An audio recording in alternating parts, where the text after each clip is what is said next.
Hi friends, இன்னைக்கு நம்ம என்ன பார்க்க போறோம்னா தோசை தவா கிளீனிங் அண்ட் மெயின்டைனிங் டிப்ஸ் தான் பார்க்க போறோம். தோசை தவாவை நம்ம சீசனிங் பண்ணி வச்சிருப்போம். அதை ஸ்பாயில் ஆகாம எந்த மாதிரி க்ளீன் பண்றதுக்கு எந்த பொருட்கள் யூஸ் பண்ணலாம், எந்த பொருட்கள் யூஸ் பண்ணக்கூடாது அப்படிங்கிற எல்லா டீட்டெயிலுமே நம்ம இன்னைக்கு பார்க்க போறோம். இந்த மெத்தட் பார்த்தீங்கன்னா நீங்க எந்த தோசை தவாக்கு வேணாலும் ஃபாலோ பண்ணிக்கலாம் ஃப்ரெண்ட்ஸ். அயன் தோசை தவா, இண்டோலியம் இந்த மாதிரி எதுக்கு வேணாலும் ஃபாலோ பண்ணிக்கலாம். இந்த மெத்தட்ல நீங்க க்ளீன் பண்ணி மெயின்டைன் பண்ணும்போது தோசை தவால இருக்கக்கூடிய அந்த சீசனிங் ஸ்பாயில் ஆகாம உங்களுக்கு தோசை பார்த்தீங்கன்னா ஒட்டாம கிளீனா வரும்.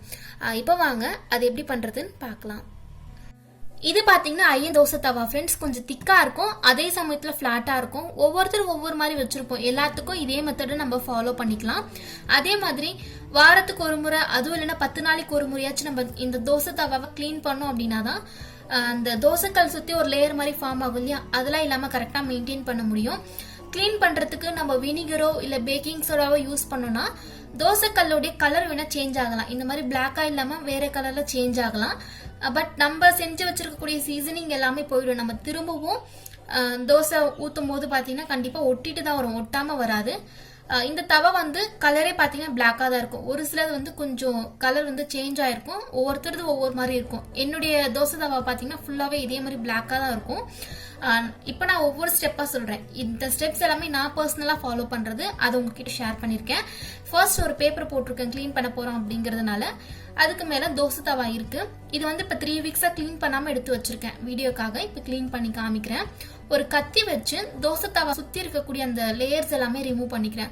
ஒவ்வொரு முறையும் நம்ம கிளீன் பண்ணும்போது இந்த ப்ராசஸ் கண்டிப்பா பண்ணணும் ஃப்ரெண்ட்ஸ். அப்போதான் அந்த லேயர்ஸ் பாத்தீங்கன்னா அதிகமாகாம கரெக்டா மெயின்டைன் பண்ண முடியும். இந்த லேயர் ஃபார்ம் ஆகாம வச்சுக்கிட்டோம் அப்படின்னாலே தோசை உங்களுக்கு ஒட்டாம வரும். அந்த தோசைகள் ஃபுல்லாவே நம்ம தோசை செஞ்சா கூட உங்களுக்கு ஒட்டாம வரும். நான் லாஸ்டா காமிக்கிறேன் பாருங்க.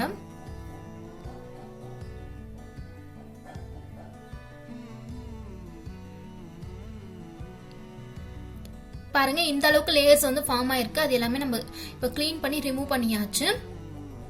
இப்ப அதுக்கு அடுத்தது நம்ம என்ன பண்ண போறோம்னா உப்பு போட்டு கிளீன் பண்ண போறோம். டைரக்டா சோப் எதுவுமே நம்ம போட்டு வாஷ் பண்ண போறது இல்ல, உப்பு போட்டு கிளீன் பண்ண போறோம்.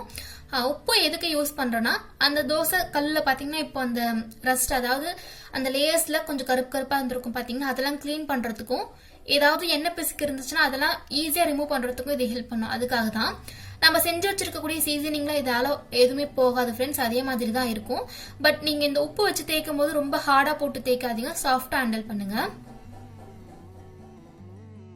உப்பு பாத்தீங்கன்னா தோசை தவாவுடைய முன்னாடி பக்கம் மட்டும் இல்ல பின்னாடி பக்கம் தேய்ச்சிக்கோங்க. அதே மாதிரி சைட்ல கைப்பிடி இருக்கு பாத்தீங்களா, அங்கெல்லாம் கூட கிளீன் பண்ணிக்கோங்க. ஏன்னா அங்க கூட எண்ணெய் பிசுக்கு இருக்கு, நிறைய சான்சஸ் இருக்கு. அதை ரிமூவ் பண்றதுக்கு ரொம்ப ஹெல்ப் பண்ணும். இப்ப பாருங்க ஃப்ரெண்ட்ஸ், எல்லாமே தேய்ச்சி முடிச்சாச்சு. இந்த மாதிரி தான் இருக்கு. உங்களுக்கு நிறைய நல்ல டிஃபரன்ஸ் தெரியும் நினைக்கிறேன், முன்னாடி இருந்ததுக்கு இப்ப இருக்கிறதுக்கும். இதுக்கப்புறமா நான் என்ன பண்றேன்னா ஒரு சாஃப்டா இருக்கக்கூடிய இந்த ஸ்பாஞ்ச் வச்சு நான் கிளீன் பண்ண போறேன். கொஞ்சமா வந்து சோப்ல டிப் பண்ணிக்கோங்க. ஸ்க்ரப்பரோ இல்ல வேற அந்த இரும்பு நார் இருக்கும் பாத்தீங்களா, அதுவோ யூஸ் பண்ணாதீங்க. இந்த மாதிரி சாஃப்டா இருக்கக்கூடிய ஸ்பாஞ்ச் யூஸ் பண்ணுங்க. உங்ககிட்ட இது இல்லைன்னா நீங்க காட்டன் கிளாத் கூட யூஸ் பண்ணிக்கலாம். நான் முன்னாடியே சொன்ன மாதிரி ரொம்ப ஹார்டா போட்டு தேய்க்காதீங்க, சாஃப்டா ஹேண்டில் பண்ணுங்க. இது எதுக்குன்னு பாத்தீங்கன்னா கொஞ்சம் அந்த எண்ணெய் பிசுக்கு போகணும், அவ்வளவுதான். அதுக்காக மட்டும்தான், வேற எதுக்குமே கிடையாது ஃப்ரெண்ட்ஸ். நம்ம ரொம்ப போட்டு தேய்ச்சிட்டோம்னா சீசனிங் வந்து போயிடும், அதுக்காக தான்.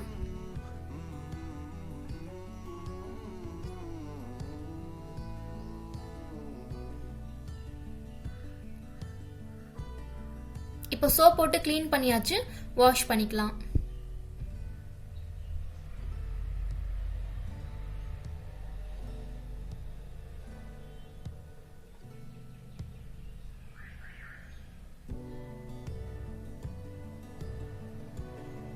இப்போ ஃபுல்லாவே வாஷ் பண்ணியாச்சு ஃப்ரெண்ட்ஸ். உங்களுக்கு நல்லா டிஃபரன்ஸ் தெரியும் நினைக்கிறேன். முன்னாடி எல்லாம் பாத்தீங்கன்னா லேயரா இருந்துச்சு, இப்ப அது எதுவுமே இல்ல.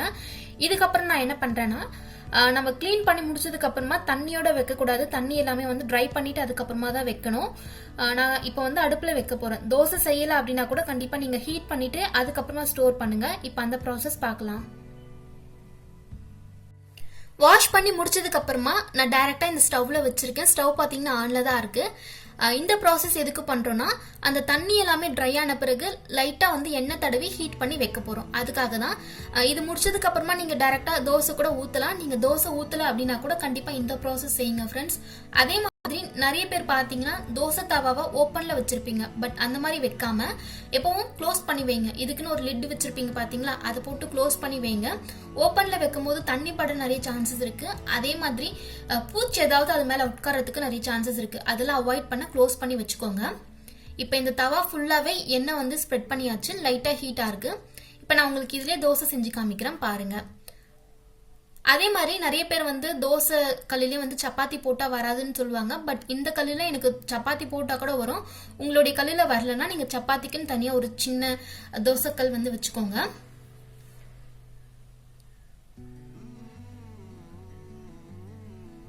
இப்போ அந்த தோசை தவா ஃபுல்லாகவே நான் ஊற்றிருக்கேன் பாருங்கள். இதை க்ளோஸ் பண்ணி வச்சிடலாம்.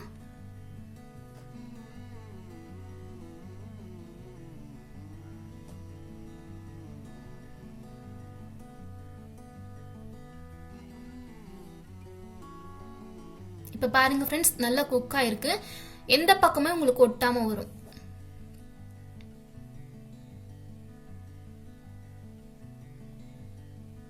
அவ்வளோதான் ஃப்ரெண்ட்ஸ். இதே மாதிரி நீங்க மெயின்டைன் பண்ணீங்கன்னா கண்டிப்பா இந்த மாதிரி உங்களுக்கு ஒட்டாம வரும்.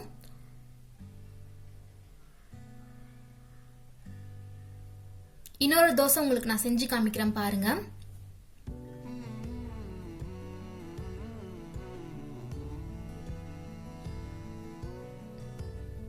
அந்த தோசைக்கல் ஃபுல்லாவே நான் ஊத்திருக்கேன். இதுவும் குக் ஆகட்டும்.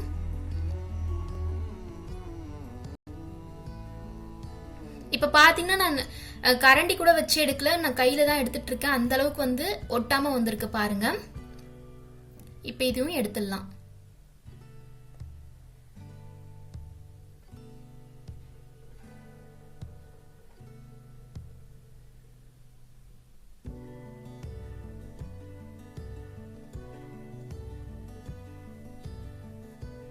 அவ்வளோதான் ஃப்ரெண்ட்ஸ், நீங்களே பார்த்துருப்பீங்க தோசை தவால தோசை பார்த்தீங்கன்னா ஒட்டாமல் வந்திருக்கு. இந்த மெத்தடில் தான் நான் வந்து ஃபாலோ பண்ணிட்டு இருக்கேன், அதாவது மெயின்டைன் பண்ணிட்டு இருக்கேன்.